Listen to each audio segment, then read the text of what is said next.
Okay, my name is Andrea Rosen, and I am a stand-up comedian and an actress and a writer as well.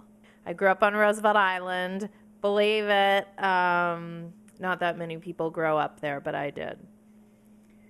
Grandpa Munster used to live there, and Buddy Hackett lived in my building.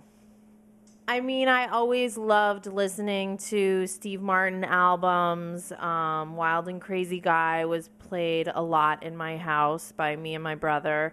And then I just always wanted to do, I don't know why, I always wanted to do stand-up comedy. I loved the Carol Burnett show. I loved I Love Lucy. I loved Gilda Radner on SNL. So I always wanted to do it. And I was terrified to do it. So then, because I was so terrified to do it, then I knew I had to do it. Right after college, I moved to LA and I took classes at the Groundlings right away. But then I got kind of like intimidated because it was like very competitive. It got very competitive the more you went along. So then I stopped liking it. And then I moved back to New York and then I started doing stand-up. One night at a show, when I was like doing characters at a show, there was a casting person in the audience, and she said, "Oh, you should come in for this commercial tomorrow for Crunch and Munch." So I went in the next day without an agent or anything. She had just seen me at a show the night before, and then I booked that job. And then as a result, I got a commercial agent. But I had been trying to get a commercial agent up until then, and no one was interested.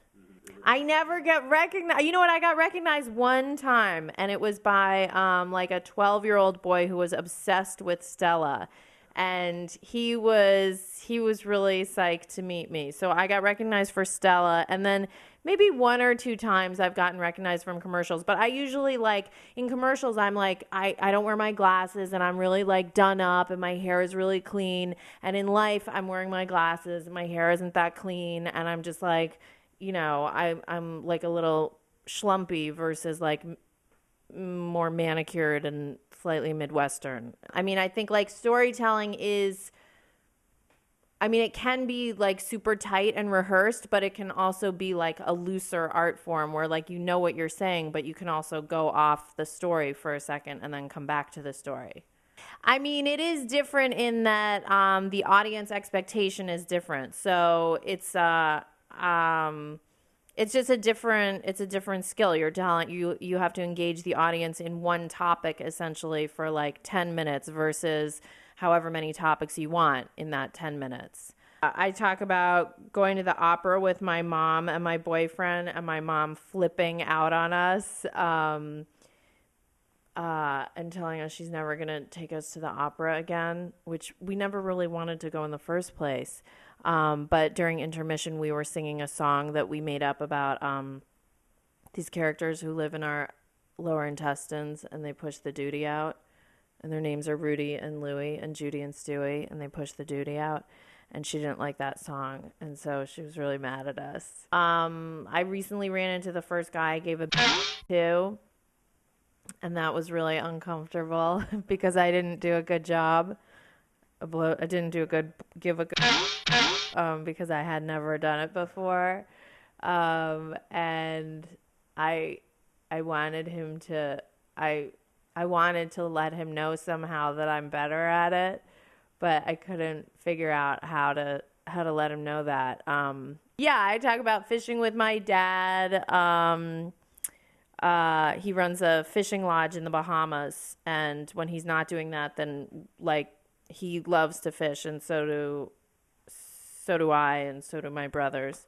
I caught a world record fish. I talk about that sometimes. I hold a world record. I caught the largest permit fish in the world on an 8-pound test line. Because I wasn't even trying. I didn't even know what a permit fish was. And then the guide was like, "Oh my God, that's like the biggest fish I've ever seen in my life." And we like weighed it, and he did all the paperwork and stuff. And then I was with my brother. We were fishing in Miami, and we were so excited. We found out that was the biggest permit fish ever caught on an 8-pound test line, and it was 42 pounds. And we called my dad, and we told him we had amazing news. I said, "I have the best news in the world," and he was like, you're getting married. And I was like, no, even better. And he was like, you're having a baby. And I was like, no, no, even better.